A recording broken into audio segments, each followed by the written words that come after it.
Learning of the lockdown and early gallery closure, discussions began internally of how we might be able to present an exhibition online while trying to replicate the experience of being able to stand in the physical space.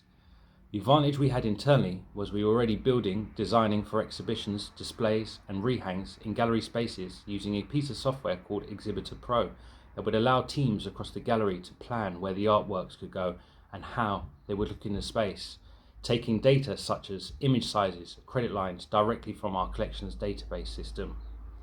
The very easy and obvious solution was to see how we could use this software to create a virtual space for our BP Portrait Award. We had previously seen an example of how this might work and was in discussions with the curators to build a virtual exhibition of our collection to support our website when we plan to close to the public later that year as part of our Inspiring People project. After discussions with Exhibitor, this confirmed our thinking, as we'd already had a high-resolution 3D render of the Wolfson Gallery, of which is where we would normally host our larger exhibitions. Luckily for us, we'd already moved to a digital judging phase, and upon selecting the chosen exhibitors by our judges, we were able to ask the artists for high-resolution images. Along this, other gallery teams pulled together credit lines and wall text together to create the space. Here we are in the BP Portrait Award 2020 exhibition. The space was created to replicate the exact space a visitor would have seen if they entered the gallery, even down to lighting on the ceiling. Before interacting with the space, we get this nice pan around to give the user flavour of how big the space is. We start with a wall panel containing the logo of our exhibition, our sponsors, and introductory text. Our immediate thought was that we needed the text to be readable for our viewers, so we asked Exhibitor to allow the panel to pop up in a new window.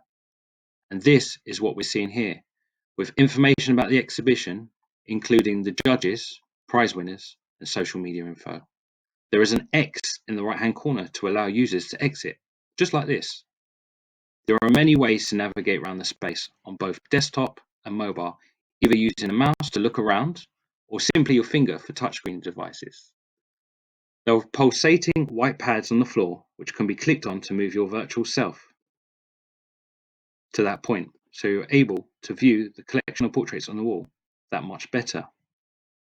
There is a preloader with a slight fade, which is to help reduce motion sickness, and there are walls to navigate around, just like a real space. If the user is particularly interested in a specific portrait, they can click on that and not only view the image larger, but also get some background information about the portrait and the artist. You will notice as we go through the spaces and the walls are cream, apart from the very back wall.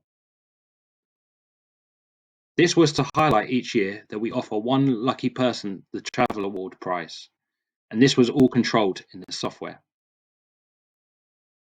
At the same time as the BP Portrait Award being just a digital online exhibition, plans were very much moving forward for an ambitious community project to create a unique collection of portraits of the UK during lockdown.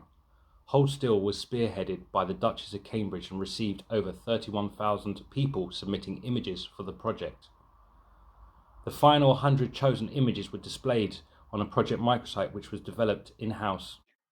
The idea behind this was to create a clean and contemporary website that matched the brand and values of the project, working closely with both Kensington Palace's digital team and a design agency to make sure the website reflected the posters and artwork designs for the outdoor exhibition across the UK.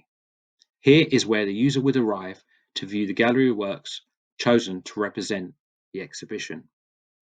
One of the early ideas was to have all 100 images on the screen, but this wouldn't be possible without making the images really small and destroying the impact of them. We also wanted to make sure the website was as accessible as possible, taking learnings from the Portrait Award and building upon them. The font we used for the website is the same font that we used across all marketing and exhibition materials. We have labelled each portrait by number to help users distinguish where they are viewing these portraits in their journey.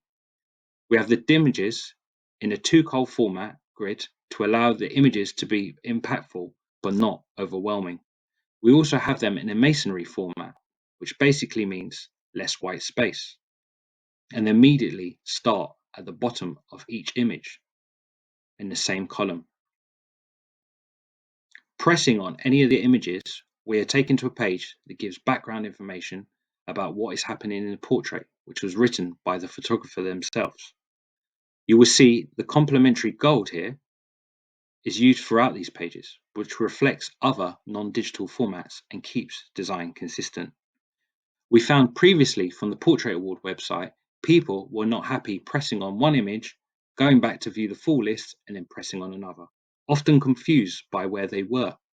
Taking this into consideration, we introduced next and previous buttons, as you see here, that gives a clearer indication of where you are in your journey, kind of backed up with the number at the top. We also understood that not everyone has time to view all 100 portraits, so we created a call to action button at the bottom that allow users to jump back to the main gallery and basically choose another image.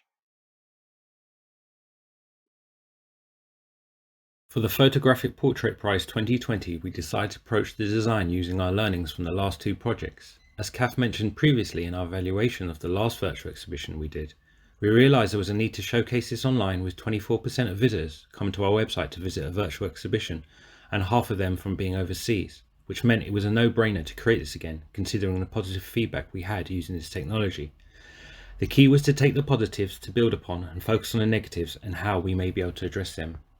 People mentioned it was hard to navigate around the space, and we first addressed this by having a key in how you can navigate once the virtual exhibition loads. We also took into consideration the drop-off points around the walls, which was nearly 50%, and reduced this while trying to meet organisational needs from the curators. This meant we had an archway to the right, which was very open from your starting point. You could rotate around and see nearly every artwork without moving to a different spot. We hoped doing this would make navigation easier and also improve engagement with the artworks. Much like before, you could press on each artwork to explore more information on the artist, and this is what we're about to do. One thing people wanted to see more was larger images, so we added a mechanism to press on the images to make them larger.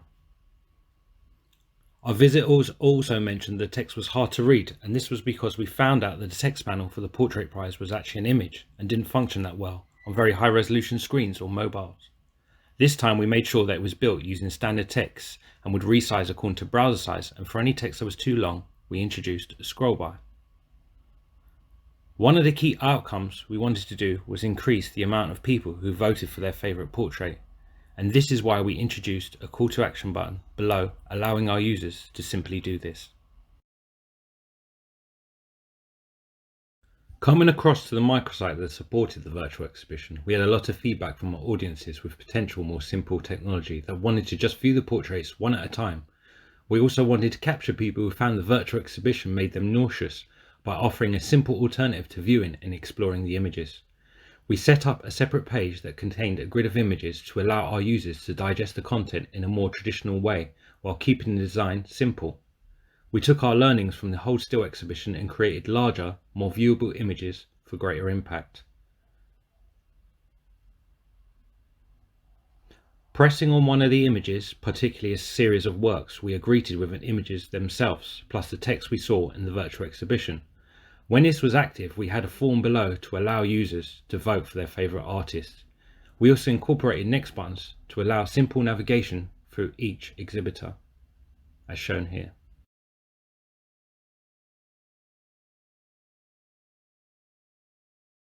What we have learned is there is a need to have digital exhibitions, and while moving into launching our Photographic Portrait Prize 2021, which will be a physical exhibition, we recognise the importance of retaining a digital presence online for our users unable to visit. We need to be mindful about what we call things. While doing our user testing on our website, we encountered confusion over the names of different website features such as virtual tours, gallery trails and virtual galleries. The key is being consistent with what we are calling things and making sure what we say matches our visitors' expectations. What we want to do is keep things simple so it's usable for all audiences, structuring and presenting content clearly and being mindful to not overwhelm our users, making sure all our digital is accessible to AAA standards, focusing on the artworks and the images because this is what visitors are here for and is what will help generate conversation and interest. We need to do more evaluation on how positioning of images have an effect on the number of views. Finding designs that generate as much interest in image 1 as they do in image 100 is a challenge. And while we don't have all the answers yet, we will strive to get there by constantly evaluating through surveys, monitoring traffic. From this, we can be agile in our needs and wants of all our audience. We will continue to be brave by taking calculated risks to try new things and assess how these are consumed by audiences, whether it be an exhibition in VR, offering special exhibition experiences for our members such as special curatorial talks about the artworks, and so much more.